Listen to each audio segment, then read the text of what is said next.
Olá, seja bem-vindo a mais um videocast da Fritz Miller Hub de Conhecimento. E hoje nós vamos falar sobre o impacto de manter uma boa relação no ambiente corporativo e também sobre os reflexos da inteligência relacional nos negócios.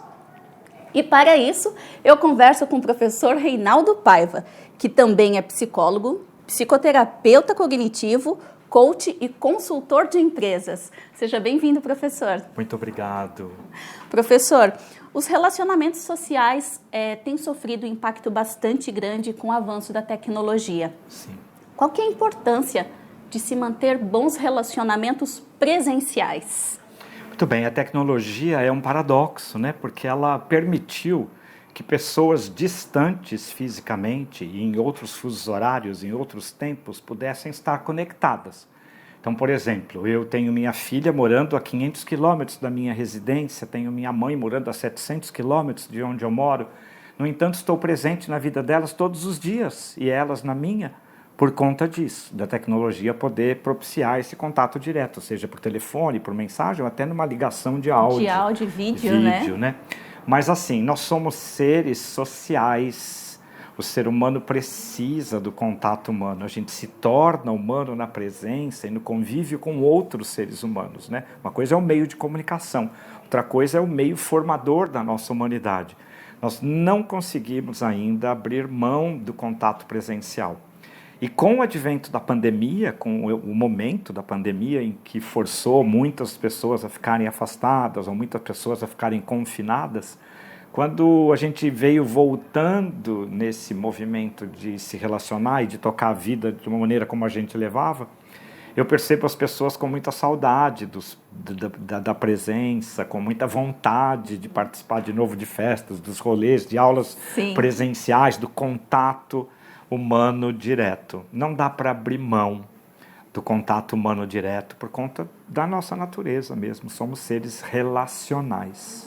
Certo. E no meio corporativo isso se torna muito importante, considerando até que temos hoje empresas, corporações que adotaram o modelo híbrido de trabalho. Na minha opinião, o híbrido ele é um equilíbrio porque não dá para ficar só em home office.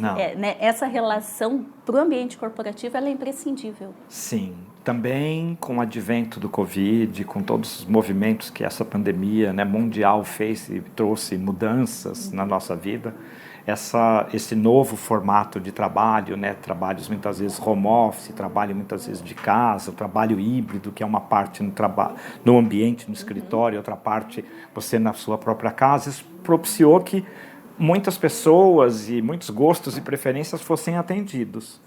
Mas, de novo, nos momentos mais importantes da empresa, nas decisões mais importantes que a gente precisa tomar, eu não sei se você já reparou, as pessoas ainda preferem, nessas horas, nessas ocasiões, olhar no olho, ver a cara e a reação do outro, estar próximo, estar diante, estar de frente mesmo uns dos outros para poder discutir, debater e decidir. Então, faz diferença, Sim, a presença faz muita diferença mesmo. Professor, e quando a gente fala em inteligência relacional, é a mesma coisa que inteligência emocional? Não é a mesma coisa, mas elas são derivadas. Quem desenvolveu aqui no Brasil o conceito de inteligência relacional foi uma psicóloga, uma neuropsicóloga curitibana chamada Ana Artigas. Ana Artigas é psicóloga, trabalha para empresas, fez uma carreira dentro da área de recursos humanos e desenvolvimento de pessoas, e é uma profunda estudiosa, uma profunda interessada no assunto relacionamento das pessoas. E Ana Artigas fez seu trabalho de mestrado nos Estados Unidos, tendo Daniel Goleman, que é o criador e o escritor e o pai da inteligência emocional. Então ele ele fez parte da banca examinadora do trabalho da Ana Artigas, que pega o conceito de inteligência emocional e leva para o quanto é importante a inteligência emocional e outras habilidades para a gente construir, desenvolver e manter relacionamentos mutuamente satisfatórios. Esse é o conceito de inteligência relacional. É usar dessas habilidades humanas e emocionais para você construir vínculos que sejam gratificantes para todas as partes interessadas. Isso é uma arte, isso é uma habilidade mesmo, muito específica. Para o mundo corporativo faz muita diferença. E quais seriam essas outras habilidades, professor, além da emocional? Ah, que legal. Então, emocional é a básica, né? Para você se relacionar bem com os outros, você precisa, no mínimo, se conhecer, no mínimo, se entender, no mínimo, saber o que você gosta, o que você não gosta, o que você quer, o que você não quer, o que você acredita, o que você não acredita. Então, autoconhecimento é o primeiro passo para você se dar bem nos relacionamentos. Mas a Ana Artigas desenvolveu o conceito de classe, que é um acróstico para 6 habilidades que você precisa trabalhar para você conseguir aumentar a sua inteligência relacional, que é essa capacidade de criar, desenvolver e manter relacionamentos mutuamente satisfatórios. Estou fazendo questão de repetir, porque é para a gente entender o que é inteligência relacional. Então, o método classe fala de 6 habilidades que a gente precisa desenvolver para aumentar a nossa inteligência relacional. É um acróstico para consciência, a primeira habilidade, e consciência é isso mesmo, é você conhecer cada vez melhor você, seus gostos, preferências, suas limitações, suas vontades, seus anseios, seus impulsos, suas fraquezas, seus vícios. Não é possível você conhecer alguém se você, em primeiro lugar, não conhece bem a si mesmo. Então, bons relacionamentos começam, em primeiro lugar, com consciência de si e do outro. Depois, o L do classe é liberdade. Impossível você se relacionar bem com alguém, manter pessoas do seu lado, se você não dá para a pessoa liberdade para ela ser quem ela é. E se você não trabalha no mundo para você ter liberdade para ser quem você é. Então, a segunda habilidade que aumenta a nossa inteligência relacional é dar liberdade, conceder liberdade e deixar o outro ser livre para ele ser quem ele é. Certo. O A do classe é atratividade, o que é diferente de você ser atraente fisicamente. Atratividade é qual é a imagem que você passa para as pessoas e o que você transmite para os outros que dá vontade dos outros se vincular e se relacionar com você. Então, é a habilidade de você conseguir trazer os outros para o seu lado, conquistar pessoas, convencer pessoas, influenciar pessoas. Então, isso faz parte da habilidade da inteligência relacional. O primeiro S do classe é segurança. Não tem como você desenvolver bons relacionamentos se você não estiver seguro de si. Certo. E se você não conceder ao outro também um espaço de segurança para o outro dizer o que pensa, o que sente, o que quer, para ele ser quem ele é. Então, ter segurança e dar segurança para o outro também melhora os nossos relacionamentos. O segundo S do classe é sabedoria. Sabedoria para o método classe é você usar de todo o seu repertório de vida, de todo o seu repertório de estudo, de todas as suas experiências anteriores na vida e nos relacionamentos, para você conseguir se adaptar melhor às circunstâncias que você vive nos relacionamentos, sejam eles pessoais, sejam eles profissionais. É sabedoria mesmo. É você buscar conhecimento, buscar conhecer a pessoa, buscar conhecer a cultura, buscar conhecer o lugar. Então, por exemplo, eu me mudei para o Boticário, para Curitiba, em 98, para trabalhar para o Boticário. Certo. Eu sou de São Paulo, capital. Mas eu fui para Curitiba, que é outro estado, eu fui para uma empresa de paranaenses, que era um outro grupo, que tinha uma outra cultura. Eu sou estrangeiro. Então, para eu me dar bem naquele contexto, eu tive que tomar um banho de loja de Paraná, um banho de loja de cultura local, um banho de loja de como os paranaenses convivem. E eu tive que mergulhar nessa cultura para poder, de dentro dela, poder daí me mostrar um pouco mais e me trazer um pouco mais. Isso é sabedoria, né? A sabedoria ajuda a gente a entender melhor o cenário, o momento ou a pessoa com quem a gente está, para a gente saber ser mais assertivo com ela, né? E por fim, mas não menos importante, o E do acróstico classe é empatia.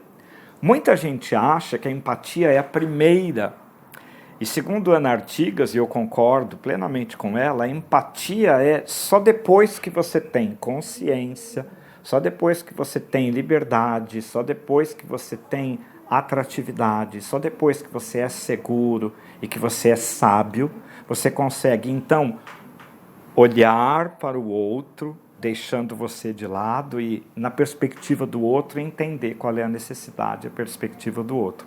E olhar para si mesmo e exigir que o outro muitas vezes seja empático com você e compreenda as suas perspectivas. Então só consegue ser empático quem é seguro, quem é sábio, quem é livre, quem é consciente e quem está bem. Que fantástico. Muito, muito interessante. Então isso seria o que é inteligência relacional. Certo. É o conjunto dessas 6 habilidades que são treináveis, aprendíveis, né? Desenvolvíveis. E claro que junto com isso, se você tiver controle emocional, facilita muito. Um bocado. Facilita muito. Professor, e o impacto disso tudo, né, dentro das empresas, inevitavelmente, ele é positivo. Sim. A minha questão é, independentemente do cargo, da colocação que a pessoa está dentro da empresa, o quão é importante ela buscar esse autoconhecimento, buscar a prática dessas habilidades? Total. Eu diria que no mundo que a gente vive, que a gente está muito intermediado por tecnologia, nesse mundo novo onde a gente está trabalhando remotamente, a distanciamente, não presencialmente, tudo mente, né? Nesse mundo onde a gente que é mais complexo, né, que é mais volátil, que é mutável, a gente precisa cada vez mais saber criar vínculos, saber se relacionar com os outros. E porque como a gente não faz absolutamente nada sozinho no mundo, pensando em mundo corporativo, você não é um ser isolado na empresa, tudo que você faz na empresa vai para alguém. Tudo que você faz numa empresa, você precisa de outros e outras para realizar o seu trabalho. A gente no mundo corporativo é um elo de uma corrente infinita. Então a gente é sempre interdependente no mundo do trabalho. Se eu sou interdependente, significa que eu preciso de outros e outras pessoas para trabalhar bem, e eu sou parte integrante do trabalho bom de outras e outras pessoas. Então, a resposta é absolutamente importante as pessoas terem uma inteligência relacional maior, principalmente porque no mundo do trabalho você não escolhe a maioria das pessoas com quem você trabalha. Uma coisa são as pessoas das suas relações escolhidas. Certo. Você escolhe seu marido, você escolhe sua esposa, você escolhe ter filhos, você escolhe os irmãos que você quer por perto, você escolhe seus amigos. Relações escolhidas são relativamente fáceis de lidar, porque são escolhas. No momento em que elas não estão muito boas, você pode romper, sair. E na empresa não é assim. Não é assim. Você não escolhe seu chefe. Você não pode simplesmente amanhã e chega, tchau, não quero mais. Não quero mais. Não dá, você tem que conviver com essa pessoa todos os dias, de segunda a sexta-feira, das 8 às 6 da tarde, seu horário comercial. E sabe aquele seu colega de trabalho também, aquele inferno no seu pé? Todo dia que você vai trabalhar, ele está lá, ali, do seu lado, inclusive. Então, nessa hora, é que é mais importante você saber como você pode, apesar de não ter amizade, ou apesar de você não ter vínculo com aquela pessoa, estabelecer um relacionamento mutuamente satisfatório e produtivo. Né?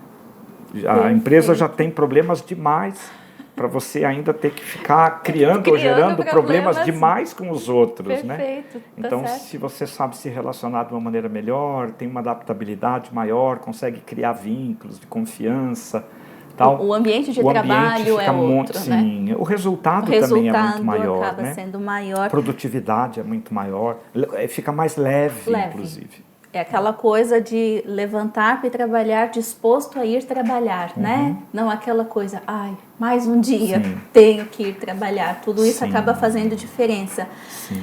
Professor, e como é que líderes e gestores podem implementar estratégias de inteligência relacional ali com a equipe deles, no ambiente que eles estão inseridos? Bom, em primeiro lugar, eu gosto de dizer, e aqui na Fritz Miller eu faço outros trabalhos de liderança, eu sempre defendo isso em outros programas que eu manejo aqui, né, que eu ministro aqui, que é assim, o líder é o regente daquela orquestra. Eu gosto de comparar a liderança com um maestro de uma orquestra.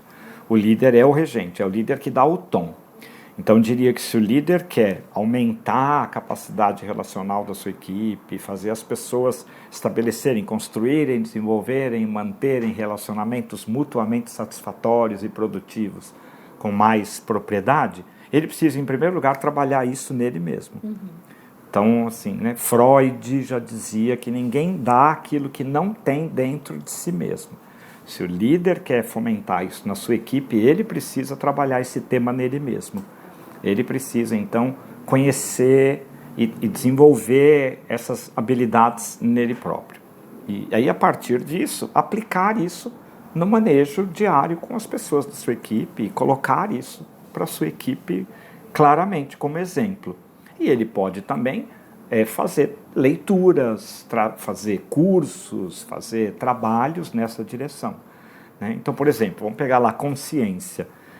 O líder pode, por exemplo, mapear o perfil da sua equipe, fazer reuniões devolutivas para ajudar as pessoas a entenderem qual é o seu perfil, aumentando a consciência de quem elas são, de como é que elas gostam das coisas, de qual é a personalidade que elas têm. Então, o líder pode fazer várias ações para ajudar as pessoas a desenvolver essas habilidades. É muito mais uma questão psicológica, mental da pessoa, do indivíduo, querer manifestar essas habilidades todas e, por consequência, atingir todo o universo que envolve ele naquele ambiente. Sim. Então, do clássico, por exemplo, liberdade. Se o líder quer fomentar no ambiente um ambiente de portas abertas, de uma comunicação transparente e aberta, o líder tem que trabalhar um pouco essa questão de liberdade para falar o que pensa, o que sente, o que quer. O líder precisa começar dando esse exemplo, sendo adequado. Certo. E fomentar na sua equipe que elas possam dizer o que pensam, o que sentem, o que querem livremente. E se ele aproveitar essas ideias, essas coisas que as pessoas falam e fizer coisas no trabalho que vai ajudar na produtividade, vai ajudar a resolver conflitos, vai ajudar nos resultados, as pessoas vão começar a ficar com a sensação de que naquele ambiente elas têm liberdade para se posicionar, liberdade para dar ideias, liberdade para melhorar, aumentando de um modo geral a produtividade. Né? Então o líder pode fazer coisas muito concretas em cada uma dessas dimensões. Né? Apesar de elas serem subjetivas, elas são tangíveis, né? Sim, elas são concretas. Tangíveis. É possível você fazer disso atitudes concretas que reflitam, sim, na produtividade de toda a equipe. Sim. Né? A gente está até trabalhando, inclusive, na Fritz Miller, um curso que é Inteligência Relacional nos Negócios, né? Ele tem a carga horária de 12 horas, em que a gente vai ver cada uma das letras desse acróstico e vamos fazer trabalhos específicos em cada uma dessas letras que o líder pode depois adaptar ou pensar em fazer coisas semelhantes na sua equipe, na sua área, na sua empresa de trabalho, né? Além de ele trabalhar isso nele mesmo. Como eu falei no começo, não tem como você fazer para os outros algo que você não tenha dentro de si mesmo. Então, no programa que a gente vai fazer aqui, a gente trabalha o líder como um laboratório. Então, na turma que ele participar, ele vai vivenciar essas técnicas para cada uma das letras, de modo a que ele se conheça cada vez mais e tenha cada vez mais conforto em trabalhar esses mesmos assuntos, essas mesmas questões com as pessoas da sua equipe. Reinaldo, é sempre uma aula conversar contigo, um prazer imenso estar aqui contigo. Muito obrigada pela disponibilidade. Imagina. E a gente conta contigo aqui em várias outras vezes, porque é sempre muito aprendizado. Muito obrigada, tá? Eu que agradeço a oportunidade, né? Como professor, adoro ficar falando sobre as coisas que eu gosto, né? E se for para ajudar outros e outras, melhor ainda, né? Tá certo, muito obrigada, tá? Eu que agradeço. E você que esteve aqui com a gente, obrigada pela sua companhia também e até uma próxima.